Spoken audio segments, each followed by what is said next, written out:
Hi everyone, yeah, it's a great pleasure to talk to you today about some ongoing work from the Moines on the Ross of Mull.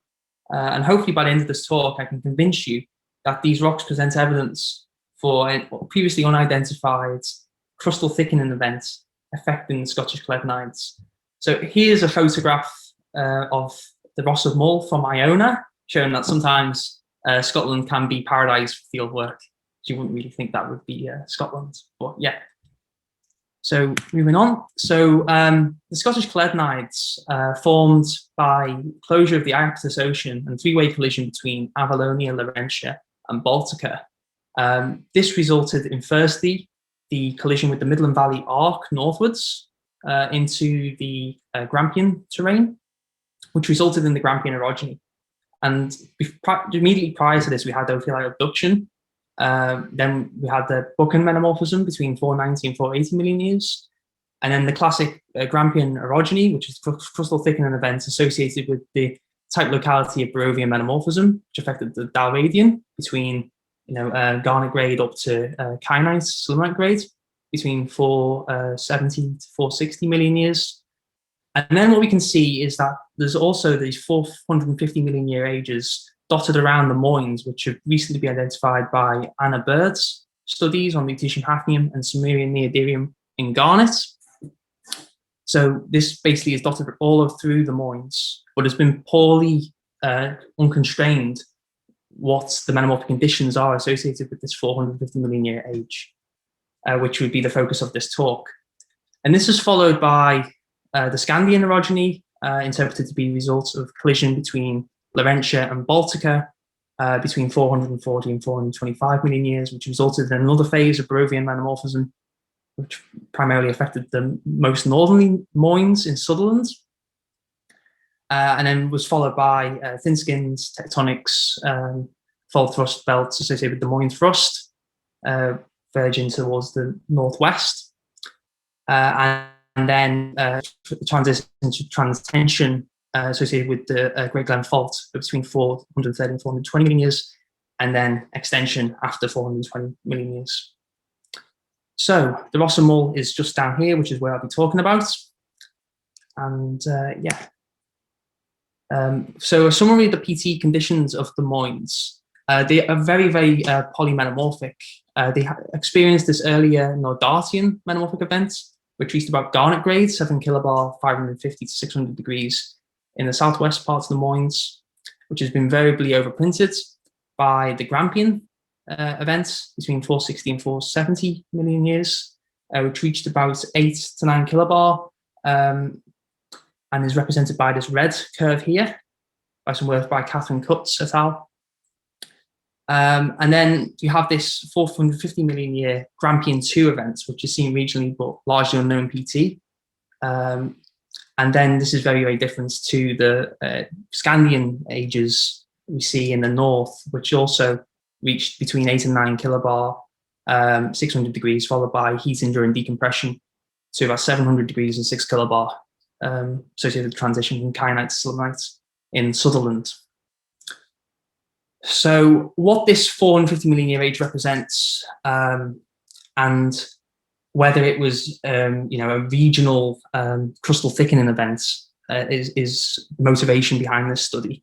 And the Ross of Mull is the place to do that, because we have these really, really freshly preserved kyanite grade gneisses, and in this case amphibolites, which present evidence for this crustal thickening event, which have been largely unconstrained in terms of PT space. So the Ross of Mull represents an intermediate structural level of the Moinian supergroup, and is affiliated with the Morar and Glenfinnan groups, which is represented by this red box here. So although only covering about 3 structural kilometers, and is a bit of an outlier really for most of the Moines because it's so far west and south than the mainland, it's kind of always been a bit difficult to link up with the rest of the Moines. It's also unconformably overlaid by tertiary lavas, which are these grey rocks here, intruded by the Ross of Mull granite, which is intruded at 420 million years. And then that's associated with polymetamorphism, so the overprints of kyanite by andalusite and silimonite. And then there's also this sound of Iona extensional fault system, which then has brought up the Lewisian and Torridonians very, very close to intermediate structural levels of the Moine. So there's a lot going on in such a very, very small area. But these kyanite-grade assemblages have not been worked on very much at all. The previous estimates for the PT conditions were only about 8 kilobar and 600 to 650 degrees Celsius.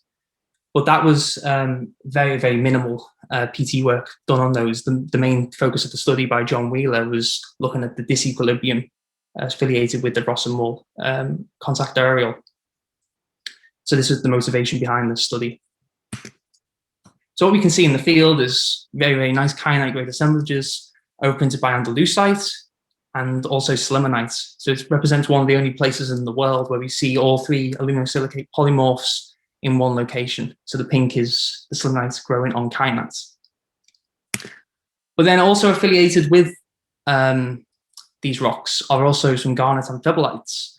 And these have not been worked on at all, although there's a lutetium hafnium metamorphic age from Anna Bird, which reveals 448.7 plus minus 5 million years. But these provide a direct constraint of how we can get the pressures and temperatures from the Garnet-Amphibolites and to link to the timing of metamorphism. So what we can see is that in this outcrop here, we have a Garnet-Amphibolite with very, very different textures of garnet and different sizes of garnet, but also with very, very similar modes of garnet in both rocks.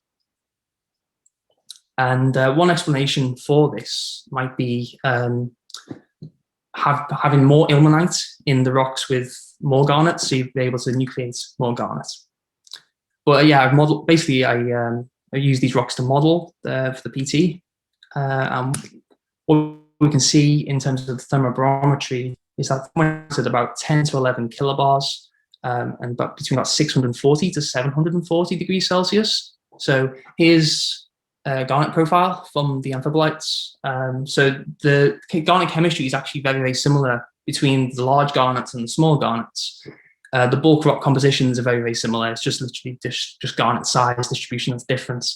Although the larger garnets also have biotite and a bit more epidotin, so they're a little bit more hydrated. But what we can see is that, yeah, it's systematically coming out at above 10 kilobars pressure for average PT, and the garnet, aluminosilicate, plagioclase thermobarometer for the metapelites as well, which is kind of interesting because that's much, much higher pressure than the rest of the Moinian supergroup attained from previous studies. So using dataset 62, I also undergone pseudosection equilibrium phase diagram modeling. And what we can see is that the garnet inline is constrained to more than about 10 kilobars pressure. And because the rocks have undergone just a little bit of partial melting, we can constrain the temperature to just over 700 degrees Celsius. And although there's a little bit of discrepancy between what we get in the output of the pseudosection model in terms of garnet modes and maybe some uncertainty as well on the chemistries, we can see that this event is actually quite substantial. It attained at least 10 kilobars and slightly higher temperatures than anywhere else in the Moines.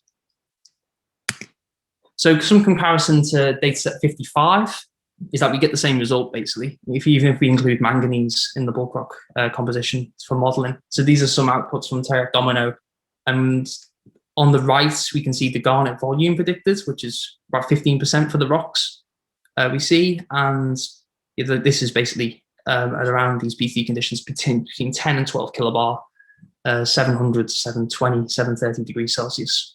And that's consistent with the assemblages which we see, which is would be number 17 in this pseudosection, well, pixel map pseudosection, with garnet, biotite, epidos, a little bit of clinopyroxene, hornblende, plagioclase, ilmenite, and rutile.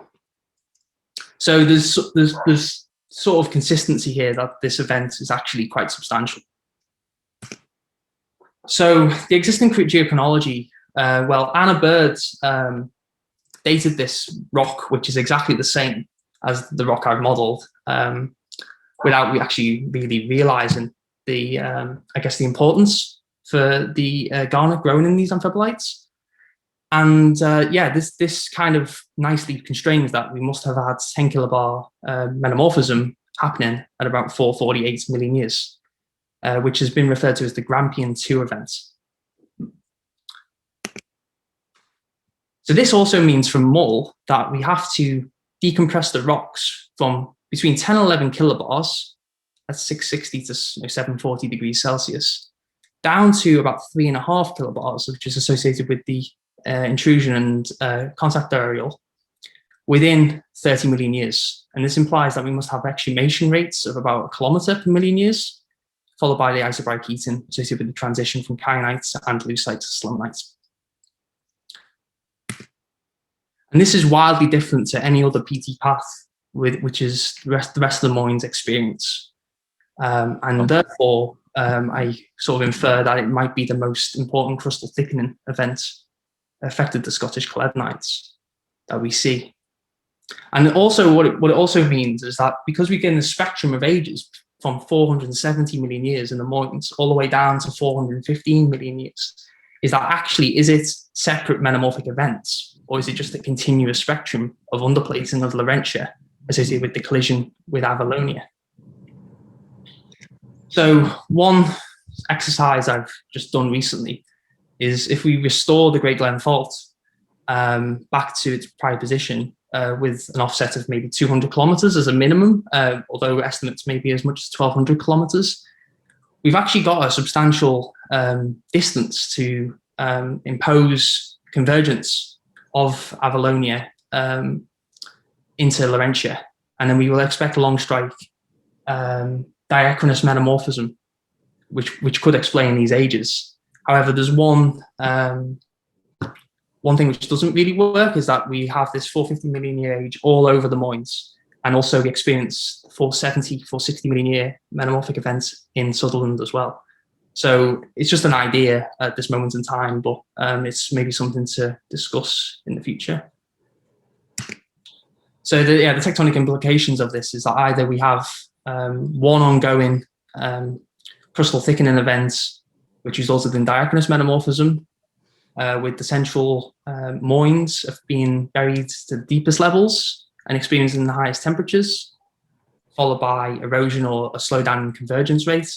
Or we had these discrete separate tectonic metamorphic events between 490 million years and 425 associated with the collision with Baltica. But interestingly, when we look at the Paleomark, what we can see is that this is a recent study by Domier et al. In Garnet-Amphibolite research. We see that actually around 450 million years ago, it looks actually like the collision is with Avalonia rather than with Baltica, which sort of supports this continuous underplating scenario. So yeah, I just opened the floor up to discussion with questions. As I'm also new to working with the Moines and the caledonites, so it'd be quite interesting to see what people think of this work. So thanks for listening. There's like a little sombrero with Will McCarthy. Okay, thanks, Tom. You pretty much used up all your time. I don't think we've got time to discuss the ins and outs of the caledonites in this time. Perhaps one quick question. The answer is, how did you account for manganese not being considered in the Amphibol and CPX models? So I used the Green et al. Models. There was only a little bit of manganese in the garnets, although you'd also expect to have some manganese included in ilmenite as well. But that's why I did the exercise with dataset 55, which is ongoing work, as you will probably see, just to see what the effect of manganese would be with the older models. And the effect is that essentially we're constraining garnet growth to at least 9 kilobars in pressure. Yeah. So it's still significant and higher pressure than anywhere else in the Moine. So there's another question about explaining several orogenies, which actually came in the first half of your talk, which I think you got to in the last slide, but I'll let you answer that in the chat. Yeah, sure. Yeah. Okay. Cheers. Finish up.